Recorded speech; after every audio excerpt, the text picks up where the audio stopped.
ಧರ್ಮಪತ್ನಿ ಇಲೆಕ್ಷನ್ದಾಗ ಸತ್ಯದೇವಿ 10 ಸಾವಿರ ಇಳಿದಾಗ ಎಲ್ಲರೂ ಪಾಪ ಸುರೇಶ್ ಅಂಗಡಿ ಮನೆಯಲ್ಲಿ ಒಂದು ಕರಾಳ ಚಾವಿ ನಾವು ಸೋಲ್ತೋಗ್ತೇವೆ ಎಣಸು ಬರೀ ಗೋಕಾಕ್ ಭಾಗ ಇತ್ತು. ಆವಾಗ ಇದೇ ಭಾಗ 10,000 ಮುಟ್ಟಿಸಿ 3,000 ಗೆದ್ದಿಸ್ತು. ಎರಡನೇ ಬಾರಿ ಬರೀ ರಮೇಶ್ ಜಾರಕಿಹೊಳಿ ಎಲ್ಲ ರಮೇಶ್ ಹೇಳಿದಂಥ ಜನತೆಗೆ ಹೋರಾಟ ಜನ ಈ ಭೇದ ಅಭಾವದಿಂದ ಜನ ಬಹಳಷ್ಟು ಕಠಿಣ ಇಳಿಸ್ಕೊಂಡು ಗಟ್ಟಿಯಾಗಿ ನಮ್ಮ ಪರವಾಗಿ ನಿಂತರು. ಆದರೆ ಇತ್ತೀಚಿನ ದಿನ ಬಂದಾಗ ಗೋಕಾಕದ ಈಗ ನಾವು ಹೇಳಿದ ಕಾಗಲ್ ಅವರು ಹಾಸ್ಪಿಟಲನ್ನು ದೊಡ್ಡ ಪ್ರಮಾಣ ಬೆಳೆಸಿದ್ದು ಅದೇ ನಮ್ಮ ಮೂಲಾಗಿದೆ. ಗೋಕಾಕ್ ಆಸ್ಪತ್ರೆ ಮೇಲ್ದರ್ಜೆಗೆ ತಂದು ಇವತ್ತು ಬರೋ ಸೇವೆ ಮಾಡೋದಕ್ಕೆ ಅದೇ ನನಗೆ ಮೂಲಾಗಿದೆ. ಯಾಕೆ ಮೂಲಾಗೈತೆ ಅಂದ್ರಪ್ಪ ಅದೇ ಡಾಕ್ಟರ್ ಟೀಮ್ ಪ್ರತಿ ಬಾರಿ ಅಂಕಲ್ಗೆ ವಿಶೇಷ ಅಂಕಲ್ಗೆ ಅತ್ಯಂತ ಬರ್ತಾರೆ, ನಿಮ್ಮ ಸಂಬಂಧಿಕರು ಬರ್ತಾರೆ. ನಾನು ಮುಂದಿನ ಬಾರಿ ಸಲ ಹೇಳಿದೆ ನಾವು ವಿಶೇಷ ವೀರಶೈವ ಸಮಾಜ ಮುಖಂಡರಿಗೆ ಮುಂದಿನ ಬಾರಿ ದಯವಿಟ್ಟು ಇಲೆಕ್ಷನ್ ಟೈಮ್ದಲ್ಲಿ ನೀವು ಒಂದು ಬೋರ್ಡ್ ಹಾಕಬೇಕಾಗ್ತದೆ. ಇಲೆಕ್ಷನ್ ಟೈಮ್ದಲ್ಲಿ ಯಾರು ಸಂಬಂಧಿಕ ಬರಬಾರ್ದಪ್ಪ ದಯವಿಟ್ಟು ಅದು ಹಾಕುವಂಥ ಸಂದರ್ಭ ಬರ್ತದೆ. ಯಾಕಪ್ಪ ಅಂದ್ರೆ ಬರೀ ಇಲೆಕ್ಷನ್ನಾಗೆ ಬರ್ತಾರೆ ಸಂಬಂಧಿಕ 5 ಪತ್ತಿನವರು. ಅದು ದಯವಿಟ್ಟು ಮುಂದಿನ ದಿನದಲ್ಲಿ ಯಾಕಪ್ಪ ನಮ್ಮ ಈಗ ಗೋಕಾಕದ ಡಾಕ್ಟರ್ಗಳು ದೊಡ್ಡ ದೊಡ್ಡ ಮಿಷನ್ ತಂದರವರು ಕೋಟಿಂಗ್ ಕೊಟ್ಟು ಅದೇ ಥರ ಗೋಕಾಕ ಸಾರ್ವಜನಿಕ ಆಸ್ಪತ್ರೆ ಸರ್ಕಾರ ಆಸ್ಪತ್ರೆಯಲ್ಲಿ ಅದೇ ಥರ ಕೇಳಿ ನೋಡಿದಂಗೆ ನಮ್ಮ ಗೋಕಾಕ ಆಸ್ಪತ್ರೆ ಸಿಗ್ತೈತೆ ನೋಡೋಕೆ. ಕೇಳಿ ಒಂದು ಫಸ್ಟ್ ಕಂಡೀಷನ್ ನಾವು ಗೋಕಾಕ ಹಾಸ್ಪಿಟಲ್ ಹೋದಾಗ ಫಸ್ಟ್ ಡಾಕ್ಟರ್ ಹೇಳ್ತೀವಿ ನಾವು. ನೀವು ಪ್ರೈವೇಟ್ ಖಾಸಗಿ ನೀವು ಬೇರೆ ಕಡೆ ಹಿಡಿಯೋಲ್ಲ, ಅದು ಶಾಸಕ ಕಂಟ್ರೋದು ಗೊತ್ತಿಲ್ಲ. ಅದೆಲ್ಲ ಮಾಡಿ ಇವತ್ತು ಗೋಕಾಕ್ ಆಸ್ಪತ್ರೆ ನಂಬರ್ 1 ಪೇಜ್ ಇದೆ.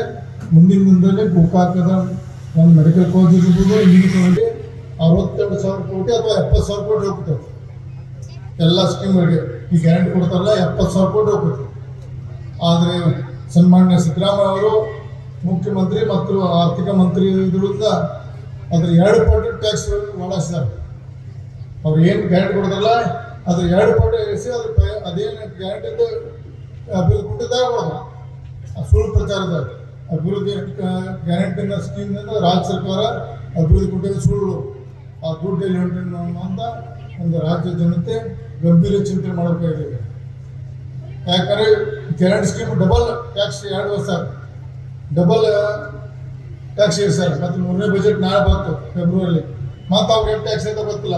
ಯಾಕೆ ಸುಳ್ಳು ಯಾವ್ದಾದ್ರು ಆ ರೊಕ್ಕ ಎಲ್ಲಿ ಹೊಂಟೈತೆ. ಭಾರತದ ಕಾಂಗ್ರೆಸ್ ಪಕ್ಷ ATM ಆಗಿ ಪರಿವರ್ತನೆ ಆಗಿದೆ.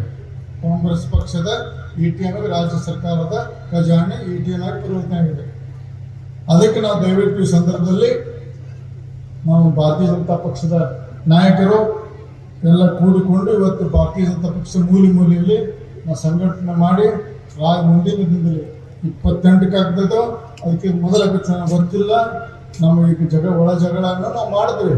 ಅದು ಪ್ರಜಾಪ್ರಭುತ್ವದಲ್ಲಿ ಯಾವುದೇ ಪಕ್ಷ ಅಷ್ಟು ಪಕ್ಷ ಇರ್ಬೋದು, ಸಣ್ಣ ಪಕ್ಷ ಗ್ರಾಮ ಪಂಚಾಯತ್ ಮಾಡೋದು ಜಗಳ ಇರ್ತಾವೆ. ಅದನ್ನೇ ಮುಂದೆ ಹೋಗಿ ನಾವು ಭಾರತೀಯ ಜನತಾ ಪಕ್ಷದಲ್ಲಿ ಹಿನ್ನಡೆ ಅನ್ನೋದು ಒಂದು ಕಲ್ಪನೆ ತಪ್ಪು. ನಮ್ಮ ಕೊನೆಗೆ ಬಂದು ನಮ್ಮ ಭಾರತೀಯ ಜನತಾ ಪಕ್ಷ ಯಾರೇ ಇರ್ಬೋದು, ಕೊನೆಯ ಪಕ್ಷದ ವಿಷಯ ಬಂದಾಗ ಎಲ್ಲ ಒಂದಾಗ್ತದೆ.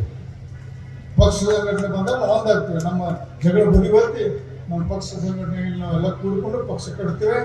ಮುಂದಿನ ದಿನದಲ್ಲಿ ಮತ್ತು ಭಾರತೀಯ ಜನತಾ ಪಕ್ಷದ ರಾಜ್ಯದಲ್ಲಿ ವಿಧಾನಸಭೆಯಲ್ಲಿ ಒಂದು ಜೆಂಡ ಹೇರಿಸ್ತೇವೆ. ನಿಮ್ಮ ಬಹುಶಃ ಅಲ್ಲಿ ಮುಸಲ್ಮಾನ ಜನಸಂಖ್ಯೆ ಭಾಳ ಬಂದಿರಲಿಲ್ಲ.